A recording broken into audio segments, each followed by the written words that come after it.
Welcome to the deep dive. Today, we're really getting into something that affects, well, so many people, weight loss. Hmm. But maybe not the way you usually think about it. Exactly. We're looking beyond just the physical side, the numbers on the scale. Right, because often the biggest challenge isn't losing the weight itself. It happens after. After the hunger fades, maybe those old habits around food change, and that sort of emotional armor you carried, it starts to drop. Hmm. And that can be really disorienting. We're drawing a lot today from the work of Dan Hollis. He offers this really insightful framework for understanding what's going on emotionally and with your sense of self during this time. Yeah, his perspective is fascinating. Let's start with the story he shares about Adrienne. She's 53, using semaglutide, and things are, objectively going well. Appetite's down, less knee pain, clothes fitting better, all the markers of success. Totally. But then one morning, she's just brushing her teeth, looks in the mirror, Hmm. and she doesn't recognize the woman looking back. And it's not like she literally didn't know it was her reflection. It was deeper. She said she didn't feel like she belonged to her. Wow.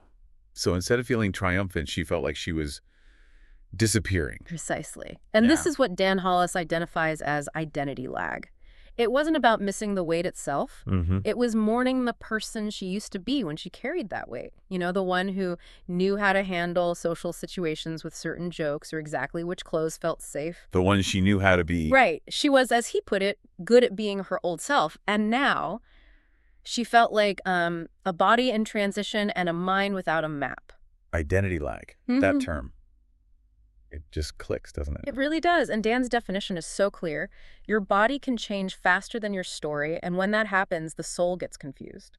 So your physical self races ahead, but your inner narrative, who you believe you are deep down, it's like it's playing catch up. Yeah, and it affects everything. How you feel in familiar places, your reactions. It can feel quite alienating, even if the changes are good. Which brings us to another key idea from Dan Hollis, emotional hunger. Mm-hmm. And he reframes this completely. He says, it sounds like a craving, but it's actually a question, a need asking to be seen. A question. That's so different from just thinking, oh, I'm stressed, I want chocolate. Totally different. It forces you to pause and ask, okay, what's really going on here? What's this feeling actually asking for? Was it loneliness, boredom, anxiety, maybe even joy that you don't know how else to express? Because food gets tangled up in all of that, doesn't it? Absolutely tangled. So instead of just satisfying the surface craving, the work is decoding it. What's the real need? Connection, comfort, maybe just a moment to breathe. Okay, so how does something like semaglutide fit into this? Ozempic, Wegovy, these GLP-1 drugs, they feel like the answer for so many people right now. Well, Dan Hollis has a really important perspective here. He stresses it is not a fix, not a magic bullet. Okay, so what is it then? He calls it a window, or sometimes a biological pause. A biological pause. I like that. Yeah, because what the drug does pharmacologically is quiet down the physical hunger signals. It reduces that constant noise from the body demanding food. Which then creates space. Exactly. It creates space for those underlying emotional connections to food, the emotional hunger questions, to actually surface and be heard, maybe for the first time. Ah, okay. There's this great analogy from the sources. If food was your emotional scaffolding, the thing holding you up, and suddenly that's pulled away because the physical drive is less intense, you're going to feel exposed, raw even. You absolutely are. And Dan says that's okay. That vulnerability, that rawness, that's actually where the real change, the deep work can finally begin. It's uncomfortable, sure, but necessary. So as Dan puts it, semaglutide isn't the solution to emotional eating. It's the silence that lets you find one. That's it perfectly. It provides the quiet needed for that self-inquiry. So once you have that quiet, that space, how does Dan Hollis suggest you actually use it? How do you navigate becoming this new version of yourself? It sounds like he moves way beyond just sticking to the plan. Oh, completely. Forget punitive discipline. He talks about observing cravings, not just reacting to them, getting curious about what they mean. Decoding the question again. Right. And his big idea here is alignment. He says, you don't hold on to weight loss with discipline. You hold on to it with alignment. Alignment, meaning? Meaning your actions start to match your evolving inner story, your sense of self. It's not about forcing yourself with willpower. It's about choosing actions that feel true to who you are becoming. You're consciously rewriting the narrative, not just avoiding the snack. That feels much more sustainable. Yeah. But what about the practicalities? Like if your whole social life revolved around food, or for Adrienne, how did she actually start doing this alignment?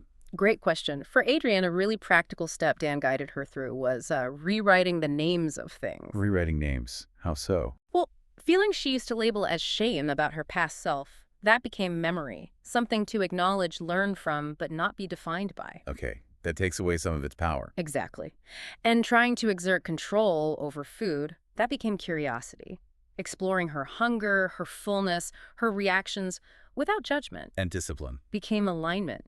Choosing foods or actions that aligned with how she wanted to feel, who she wanted to be, rather than following rigid external rules. It's subtle but powerful. It allows you to build a new identity without feeling like you have to completely erase the old one. So it's not about destroying the past, but reframing it. And how did that play out for Adrienne day to day? Facing the mirror, for instance. It became about giving herself permission.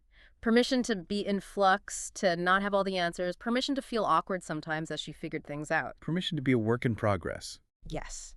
She started building this new story piece by piece without needing to, burn down the old one. In the mirror, well, the reflection didn't change overnight, but how she met that reflection did. She started to linger, look a little longer, maybe without that immediate flinch. She started connecting. That journey, though. Yeah. It's never just a smooth upward climb, is it? We all know that feeling, that sinking feeling when you have a setback. Like, ugh, here we go again, back to square one. Oh, that's such a common and really painful thought pattern. The feeling that any slip-up means total failure, that you're fundamentally broken. Yeah. And Dan Hollis pushes back hard against that. He has this crucial insight. Most people don't relapse into hunger. They relapse into confusion. Confusion, not failure. Confusion. The setback isn't proof you're weak. It's a sign you're hitting a point where your old coping mechanisms, your old story, bumps up against your new reality. He says setbacks are predictable, actually, not shameful. They're just signals. Your body and brain trying to figure things out. You're human. Okay, so if setbacks are predictable, how should we think about them? Yeah. He has that analogy. Not a straight line, but A spiral staircase. You might feel like you're going in circles sometimes, revisiting similar challenges, but you are still ascending. You're higher up than you were before. I like that visual. It allows for those loops. Mm-hmm. And he also stresses fast results don't mean lasting results. Pacing is protection. Why is pacing so key? Just to let the body adjust. Partly, yes. But crucially, it allows your identity, your story, to adjust too. Think about hitting a plateau instead of freaking out. Which is usually the first reaction. Right. Instead, see it as your body catching up, your metabolism maybe asking for grace. It's a necessary pause for psychological integration as much as physiological adaptation. And those cravings that might pop back up. He calls them memory, just an old neural pathway lighting up, almost asking, hey, remember me. Do I still matter? It's not a command you have to obey. It's a question again. Exactly. And now, maybe with that quiet window from something like semaglutide, or just through this intentional work, you have the space to answer differently. What about when people feel like the medication itself, if they're on it, has just stopped working during a plateau or setback?